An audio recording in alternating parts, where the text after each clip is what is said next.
नमस्कार विद्यार्थियों, मैं हूं दिनेश शर्मा। पिछले वीडियो में हमने 10th बोर्ड का जो पेपर था उस मैथमेटिक्स का उसके रिलेटेड 1 से 15 क्वेश्चन हमने सॉल्व किए थे। अगर वो वीडियो आपने नहीं देखा है तो आप डिस्क्रिप्शन में लिंक है, वहां से देख सकते हैं।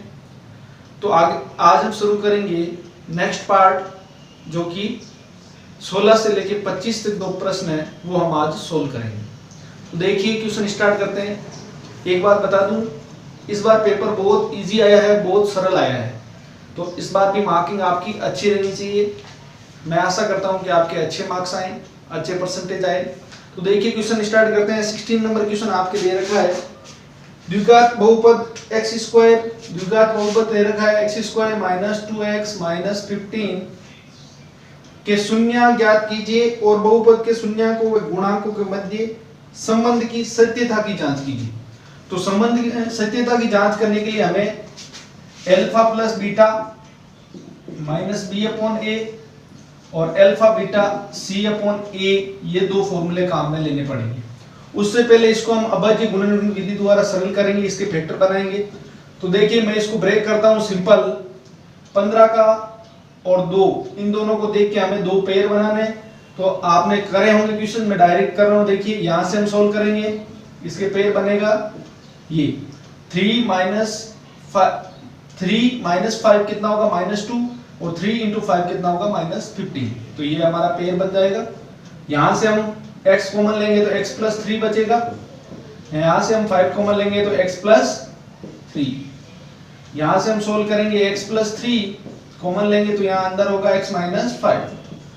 तो यहां से एक बार इसको 0 करेंगे, x + 3 इक्वल में 0, और सेकंड हम यहाँ x - 5 इक्वल में 0 करेंगे। यहाँ से x इक्वल टू -3 और यहाँ से x equal to +5।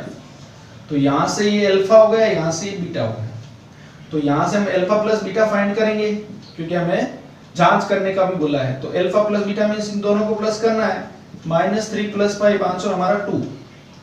Alpha beta ज्ञात करेंगे, अल्फा × बीटा मींस -3 × 5, आंसर आएगा -15। ये जो आंसर है यही उस वे से करेंगे तो भी हमारा आंसर आना चाहिए। देखिए कैसे करेंगे, इसी इक्वेशन में इसको कंपेयर करेंगे इससे, ax² + bx + c = 0। ये हमारी द्विघात समीकरण होती है। यहां से सरल करेंगे, अल्फा प्लस बीटा निकालेंगे, -b कितना हमारे पास -2, b कितना हमारे पास -2। यहां से हम लिखेंगे -2 और यहां a हमारा पास 1 है। माइनस माइनस क्या हो जाएगा, प्लस, प्लस का 2, आंसर हमारा सही आ गया। अल्फा प्लस बीटा यहां से भी कितना आ रहा है 2। अल्फा बीटा फाइंड करेंगे, यहां से formula c upon a, c कितना है यहाँ पे -15 अपॉन a हमारा 1 है, आंसर आया -15। ये भी -15 है, यहाँ पे भी हमारा -15 है। इस तरह से ये वेरीफाई हो जाएगा। नेक्स्ट क्वेश्चन की बात करेंगे। समांतर श्रेणी के संबंधित अगला क्वेश्चन दे रखा है कि दूसरे और तीसरे पद क्रम से आपको दे रखे हैं और आपको 61 पदों का योगफल पूछा है। बहुत ही सिंपल क्वेश्चन दिया हुआ है, योगफल के संबंध में क्वेश्चन दिया हुआ है। देखिए दूसरा और तीसरा पद, तो यहां से दूसरा पद हम कितना दिया हुआ है, 24 दिया हुआ है, और तीसरा पद है वो आपके 28 दिया हुआ है। तो इन दोनों समीकरणों से, इन दोनों इक्वेशन से हम क्या करेंगे, a और d फाइंड करेंगे, फिर हम योगफल फाइंड करेंगे। योगफल ज्ञात कीजिए, वो करेंगे जो दे रखा है, ठीक है। तो तीसरा पद मतलब a + 2d, ये तो आपको पता होगा 28, इसका निकालेंगे a + d। दूसरा पद n - 1 करेंगे तो 2 - 1 बचेगा 24। यहां से हम कौन सी विधि यूज करेंगे, एलिमिनेशन मेथड, विस्थापन करेंगे। यहाँ माइनस माइनस माइनस, ये कटिंग हो जाएगा, 2d - 1d कितना बचेगा d। यहाँ से 24 - 28 - 24 करेंगे तो 4, d हमारा कितना आया 4। ये d का मान अगर इस इक्वेशन में रखो या इस समीकरण में रखो, हमारा क्या निकल जाएगा, a निकल जाएगा। तो यहां से हम देखिए a + 2d = 28, a + 2 × d हमारा 4 निकला था। सोल्व करेंगे, a + 8 28, a हम निकालेंगे तो 28 - 8 कितना आएगा हमारे पास 20। तो हमारा a आया 20 और d आया हमारे पास 4। इस मदद से हम क्या निकालेंगे, 61 पदों का योग निकालेंगे। 61 पदों का योग का सूत्र क्या है, n/2, n हमारे पास ये 2 × a, 2a कितना है 20, n माइनस वन, n कितना 61 माइनस वन, और d हमारे पास कितना है 4। यहां से हम सरल करेंगे 61 बटा 2, ये हो गया 40, ये हो गया 60 इंटू 4, 61 माइनस वन 60, 61 बटा 2 सरल करेंगे 240, यहां से मैं आगे सोल्व कर रहा हूं इसको, ये हो गया 280, यहां से कितना हो गया 240 और 40 280, यहां से हम काटेंगे तो कितना आएगा 14, 140। अब 140 को इससे गुना करा दीजिए, आंसर आ जाएगा आपका, और 14 14 6 कितना आएगा 84, 85, ये हमारा आंसर आ जाएगा 8540 हमारा उत्तर आ जाएगा। ठीक है, इंटू कर दीजिए आप, 61 इंटू 140 कर दीजिए, हमारा आंसर आ जाएगा ये। ठीक है, नेक्स्ट हम बात करेंगे अगला क्वेश्चन, एक 12 मीटर ऊंचा पेड़, बहुत सिंपल क्वेश्चन दिया है, पिछले में थोड़ा हार्ड दिया था, इस लेवल में बहुत इजी दिया है, आसान दिया है। देखो क्वेश्चन के अकॉर्डिंग हम करते जाएंगे। 12 मीटर ऊंचा पेड़, पेड़ की ऊंचाई कितनी है 12 मीटर, पेड़ की ऊंचाई कितनी है 12 मीटर। अब तेज हवा आने से वो टूट जाता है तो कहीं से भी तोड़ दिया, मान लें यहां से टूट गया, यहां से टूट गई, ये वाला पार्ट है वो नीचे गिरा जमीन पे, तो यहाँ कोण कितना बना दिया उसने बताया 30 डिग्री कोण बना दिया, 30 डिग्री बना दिया। आपको इस पेड़ की ऊंचाई बतानी है, तो मैंने क्या किया, यहाँ से इसको h मान लिया, हाइट यहाँ से यहाँ तक की। आपसे ये पूछा है कि कहां से टूट के गिरा है। ठीक है, क्या लिखा हुआ है क्वेश्चन में, कितनी ऊंचाई से जमीन कितनी ऊंचाई से टूटा है, तो ये ऊंचाई पूछिए। अब देखिए, ये अगर पूरा 12 है और ये हमने h माना, तो पीछे जो बचा वो 12 माइनस h होगा, और ये टूट के कहां गिर रहा है इधर, तो ये हो जाएगा 12 माइनस h, क्योंकि ये भाग ही इधर गिर रहा है, ये 12 माइनस h है, तो ये भी क्या हो जाएगा इधर आके 12 माइनस h ही होगा। यहां से हम अब इसको सरल करेंगे, हमें h निकालना है, इसका और इसका रिलेशन देखेंगे, संबंध क्या होगा, साइन थीटा होगा, क्या होगा साइन 30 डिग्री। 30 क्यों लिखा, क्योंकि 30 दिया हुआ है। साइन 30 क्या होता है, लाल बट्टा कक्का से लंब बटा आधा, तो h बट्टा 12 माइनस h, इसका मान 1/2 होता है, h 12 माइनस h करेंगे, ये हो गया 2h, और ये इधर इंटू होगा तो 12 माइनस h, h इधर भेजेंगे तो h माइनस का इधर आके प्लस हो जाएगा, 2h प्लस 1h कितना हो गया 3, यहाँ से h निकालेंगे 12/3, हमारा कितना गया 4 मीटर, कितना आ जाएगा 4, तो ये कितना 4 मीटर से टूट के गिरा है। पीछे कितना बचा है, तो 8 मीटर, कितना बचा है 8 मीटर, अगर ये पूछता तो। ठीक है, हमारे को ये पूछा है। नेक्स्ट क्वेश्चन देखिए, सिद्ध करने वाला क्वेश्चन है, ए के आधार BC पर दो त्रिभुज ABC व त्रिभुज DBC बने हैं। तो देखिए डायग्राम कैसा बनेगा, एक ही आधार है, आधार कौन सा बता दिया उसने BC, उस पे दो बने हुए त्रिभुज ABC और ABDC, कौन सा बना हुआ DBC।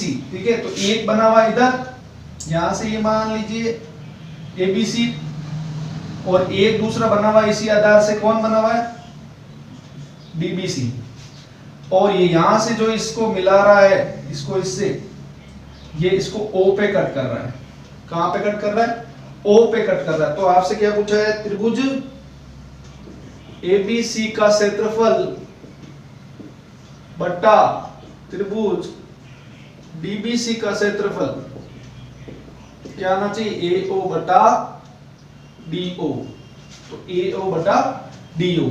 अब देखिए इसको हम सॉल्व करने से पहले यहां से एक लंब खींचेंगे, क्योंकि क्षेत्रफल में हमें लंब चाहिए होता है, आधार इंटू ऊंचाई, ऊंचाई हमें पता होनी चाहिए। इस वाले त्रिभुज में भी हम क्या करेंगे, यहां से लंब खींचेंगे, इसको M नाम दे देंगे, इसको N नाम दे देंगे। अब देखिए हम क्या करेंगे, जब इसमें क्या करेंगे, हम लॉजिक लगाएंगे, पहले AM और DN को एलिमिनेट करना है और क्षेत्रफल भी लगाना है। तो हम यहाँ पहला त्रिभुज ये लेंगे और दूसरा त्रिभुज ये लेंगे, इन दोनों को क्या प्रूव करेंगे, सर्वांग सम प्रूव करेंगे। ठीक है, तो देखिए दो त्रिभुज लेते हैं, त्रिभुज AMO व त्रिभुज DNO। तो AMO व ADNO से हम क्या करेंगे, दोनों को क्या करेंगे, सर्वांग सम प्रूव करेंगे। तो यहां से देखिए क्या करेंगे, इसमें ये भी 90 डिग्री है और ये कोण भी 90 डिग्री है क्योंकि ये लंब है। तो कोण AMO और इस वाले त्रिभुज में कोण DNO क्या है, दोनों 90 डिग्री, इसलिए दोनों क्या है, बराबर है।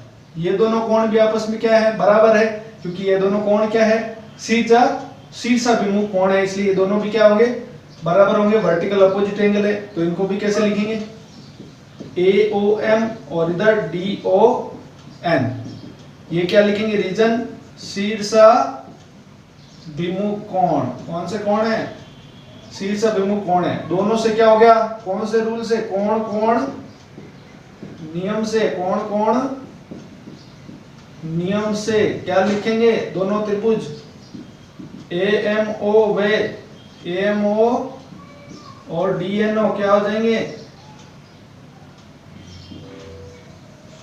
सर्वांग हो जाएंगे, है ना। नेक्स्ट हम बात करेंगे तो क्या करेंगे, इन दोनों को क्या करेंगे, बराबर कर सकते हैं।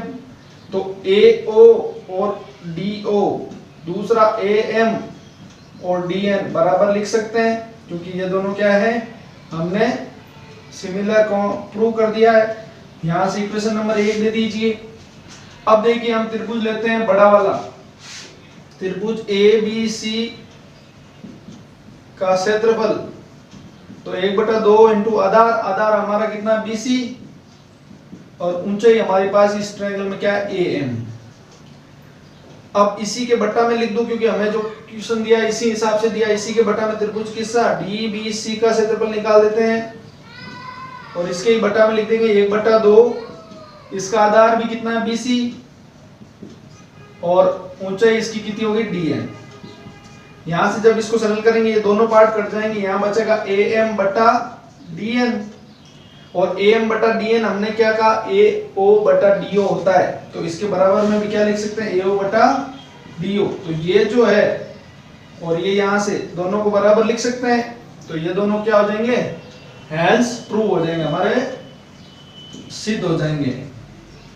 ठीक है, ये दोनों आपस में बराबर हो जाएंगे। ऐसे नेक्स्ट क्वेश्चन देखिए, बहुत ही सिंपल क्वेश्चन दिया है, बस इतना सा एक लॉजिक लगाना है।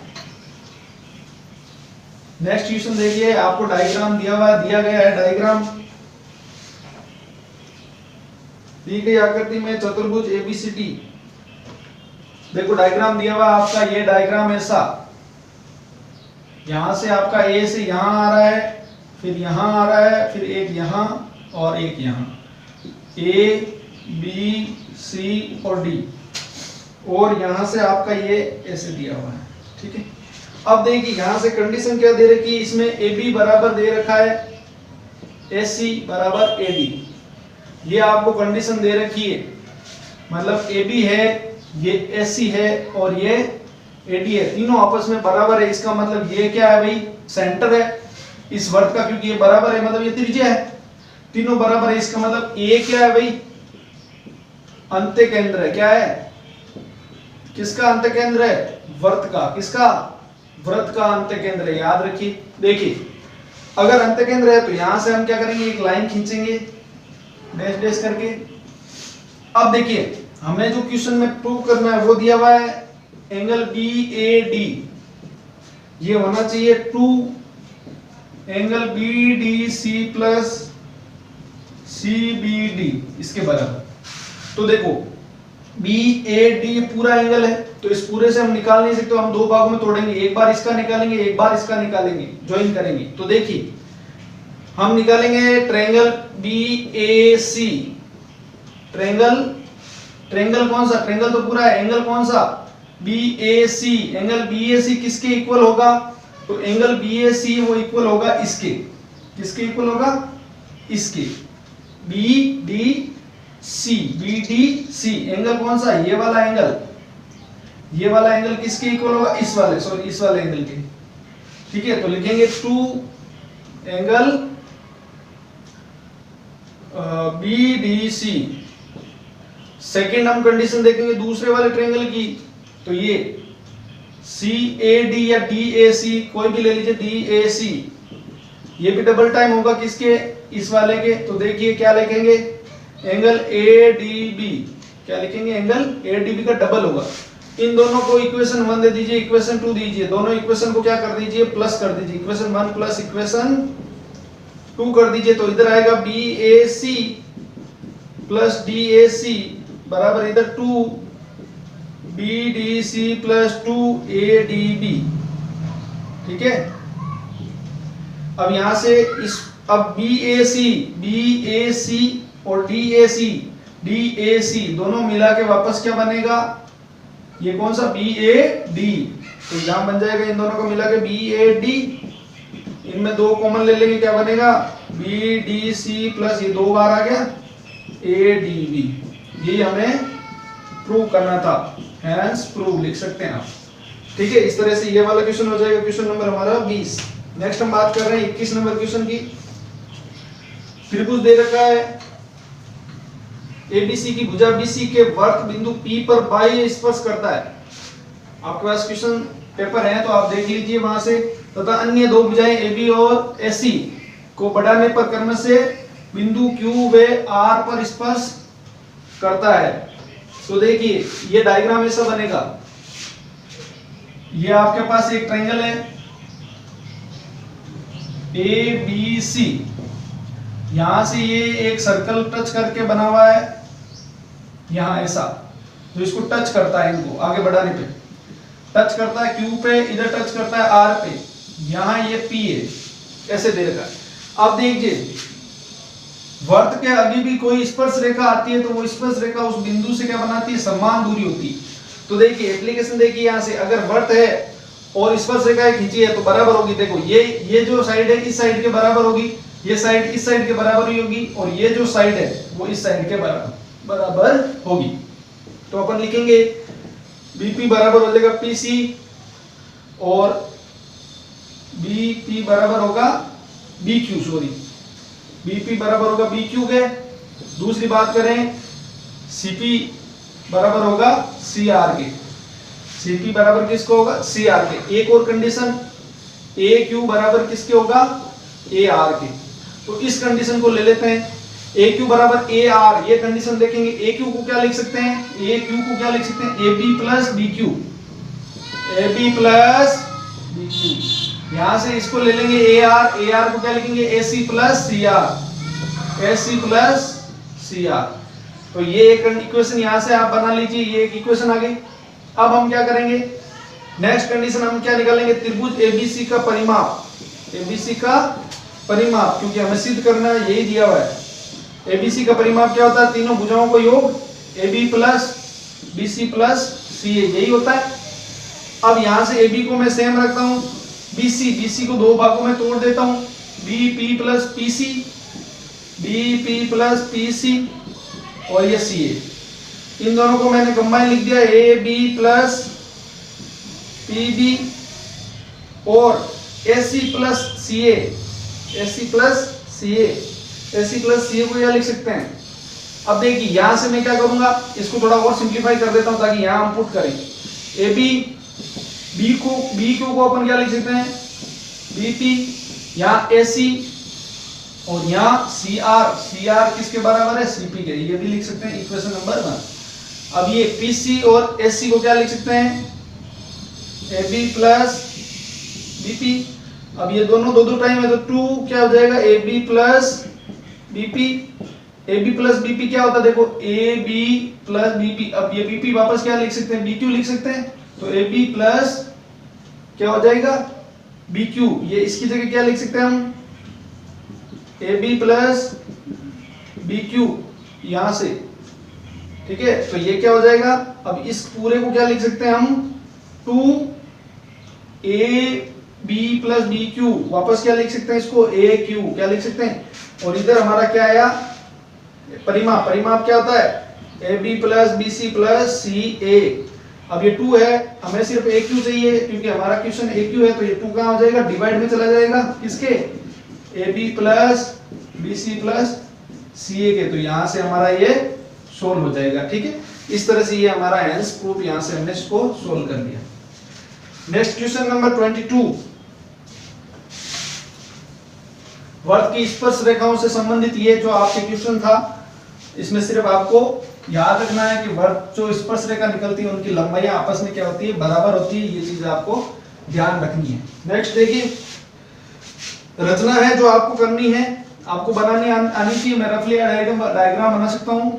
परिगत बनाना है तो ये देखिए ऐसा बन जाएगा, ए बी सी बन जाएगा। सी 60 डिग्री दे रखा है, बी सी 6 बना देना और ए बी कितना बना दोगे, 5 बना दोगे। ये रचना से होगा तो इसको ऐसे बना देना आप, ठीक है। नेक्स्ट क्वेश्चन की बात करें, 23 नंबर क्वेश्चन कैलकुलेशन वाला पार्ट है। एक वर्त की त्रिज्या 21 सेंटीमीटर, जीवा द्वारा केंद्र पर अंतरित कोण 90 डिग्री है। जीवा से लघु वर्तखंड, देखिए ये आपका वर्त पे ये आपका क्या होता है, यहां से यहां तक ये त्रिज्य खंड। आपको पूछा है लघु वर्तखंड, तो ये वाला पार्ट निकालना है। कोण यहाँ कितना दे रखा है, 90 डिग्री, मतलब ये क्या है, समकोण। त्रिज्या कितनी दे रखी है आपको, 21 दे रखी है। अब हमें ये निकालना है तो हम क्या करेंगे, ये पूरा त्रिज्य खंड निकाल के उसमें से ये त्रिभुज माइनस कर देंगे। तो त्रिज्य खंड का लघु वर्तखंड का क्षेत्रफल निकालना है। लघु वर्तखंड का क्षेत्रफल ही हमसे पूछा है। अब देखिए तो क्या होगा, त्रिज्य खंड का क्षेत्रफल निकालेंगे,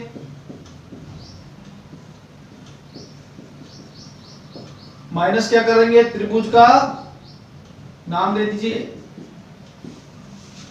ओ ए बी का क्षेत्रफल, ठीक है। अब देखिए त्रिज्य खंड का क्षेत्रफल का सूत्र है थीटा बटा 360 इंटू पाई आर स्क्वायर, और त्रिभुज का सूत्र, त्रिभुज है वो समकोण है तो आधार इंटू ऊंचाई, आधार भी 21 है ऊंचाई भी 21 है, आधार 21 ऊंचाई भी 21। मान रखेंगे थीटा हमारा कितना है, 90 डिग्री, 90 बटा 360 22 बटा 7, आर हमारा 21 है। यहां से हम इसको सरल करेंगे, 21 इंटू 21, ये इसको काटेंगे, हमारे पास एक बार, ये 4 बार, 4 से ये कटेगा 2 बार, ये 11 बार। अब यहां से हमें इंटू नहीं कराना, थोड़ा माइंड लगाओ। 1/2 21 इंटू 21, ये दोनों में, इसमें भी है इसमें भी है, इसको कॉमन ले लीजिए, यहां बचेगा 11/7, ये पूरा कॉमन आ गया, यहां बचेगा 1।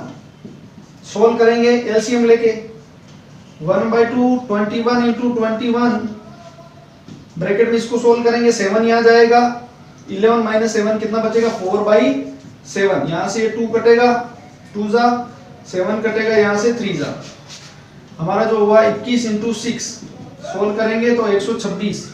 अब ये किस में थे, मीटर में, सेंटीमीटर में थे, तो आंसर आ जाएगा सेंटीमीटर स्क्वायर। हमारा ये आंसर हो जाएगा 126 सेंटीमीटर स्क्वायर। कैलकुलेशन पार्ट आप किसी भी वे से कर सकते हैं, आंसर आपका 126 सेंटीमीटर स्क्वायर आना चाहिए। नेक्स्ट एक धातु का गोला है जिसकी त्रिज्या है वो 9 सेंटीमीटर है। धातु का गोला दे रखा है और उसको बेलन में बदलना है। किसमें बदलना है, बेलन में बदलना है। अब धातु के गोले की बात करें तो धातु के गोले की जो त्रिज्या है वो 9 सेंटीमीटर है और बेलन की जो त्रिज्या है वो 3 सेंटीमीटर है, और ये हाइट है वो इसकी कितनी है, 6 सेंटीमीटर है। अब यहाँ आपको पिघला कर बोला हुआ है, तो पिघला कर कोई भी चीज बोलते तो हम उसका आयतन क्या करते हैं, आयतन निकालते हैं। और नंबर ऑफ पूछे, संख्या पूछे, क्या पूछे, कितने बेलन बनाए जा सकते हैं, नंबर पूछे, तो आप क्या करेंगे, पहले वाले का आयतन और दूसरे वाले का आयतन क्या कर देंगे, बट्टा कर देंगे। तो क्या लिखाएंगे, गोले का आयतन बट्टा एक बेलन का आयतन। गोले का आयतन क्या होता है भाई, 4/3 पाई आर क्यूब, बेलन का आयतन होता है 1/3 पाई आर स्क्वायर एच। अब देखिए आर सेम नहीं है क्योंकि दोनों की त्रिज्या अलग है, तो ना अपन ने ये दे दिया, 3 से 3 कट गया, पाई से पाई कट हो गया, ऊपर बचा 4r1 की पावर 3, यहां हमारे बचा r2 का स्क्वायर इंटू एच। अब वैल्यू रख देते हैं अपन यहाँ पे 4 इंटू r1, हमारे पास पहले वाले के लिए ये r1 है, यहाँ पे ये r2 है। r1 हमारा कितना 9 इंटू 9, 3 बार करेंगे क्योंकि क्यूब है। r2 का स्क्वायर, इसका स्क्वायर करेंगे 3 इंटू 3, और h हमारे पास कितना है 6। यहां से ये दोनों 3 1 जा 3, दोनों कट जाएंगे 9 जा, और ये कटेगा 2 की टेबल में, ये कटेगा 3 की टेबल से वापस ये कटेगा 3। आंसर हुआ 2 इंटू 3 इंटू 9, 54 कितना आया आंसर हमारा, कितना आया देख लीजिए कितना आ रहा आंसर। यहां से ये दोनों कट गए, फिर ये 9 से ये कट गया था, 3 की टेबल से त्रिजा, फिर बचा 2 इंटू 3 इंटू 9 अपॉन में सारे कट हो गए हैं, तो 2 इंटू 3 इंटू 9, 9 त्रिजा 27, 27 इंटू 2 54, 54 हमारे पास क्या बन जाएंगे, बेलन यहाँ पे बन जाएंगे। ठीक है, नेक्स्ट हम बात करते हैं, ठीक है क्वेश्चन से नेक्स्ट हम बात करते हैं प्रायिकता के संबंधित बहुत इजी क्वेश्चन, इस पूरे पेपर का सबसे इजी क्वेश्चन है प्रायिकता का, 3 मार्क्स का, बहुत इजी क्वेश्चन, 3 मार्क्स को ऐसे ही मिल जाने चाहिए आपको।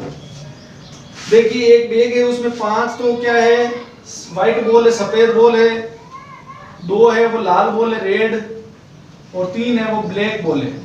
इसका मतलब हम पहले प्रायिकता निकालते तो हमेशा टोटल करते हैं, इन तीनों का टोटल कितना हुआ भाई 10, कितना हुआ टोटल 10 हुआ। अब हमारे कंडीशन फर्स्ट हमें पूछ रहा व्हाइट बॉल आनी चाहिए, सफेद, सफेद के लिए पूछा है, सफेद कितनी है भाई 5 और टोटल कितनी है 10, 1/2। नेक्स्ट हमारे पास पूछा है लाल बॉल, तो लाल बॉल आने की प्रायिकता कितनी 2/10, 1/5। काली गेंद आनी चाहिए, तो काली गेंद की प्रायिकता कितनी है भाई 3/10, ये कटिंग नहीं होगा तो आंसर क्या आएगा 3/10। सिंपल क्वेश्चन है, बहुत ही सिंपल। तो आज हमने पार्ट 2 16 से लेके 25 तक क्वेश्चन सोल्व किए हैं, तो बहुत ही सिंपल पेपर है, तो आप आसानी से चेक कर लीजिएगा, आपके आंसर मैच कर लीजिएगा। और नेक्स्ट वीडियो में हम इससे आगे वाले कॉन्सेप्ट्स को, आगे वाले जो क्वेश्चंस हैं उनको सोल्व करेंगे। धन्यवाद।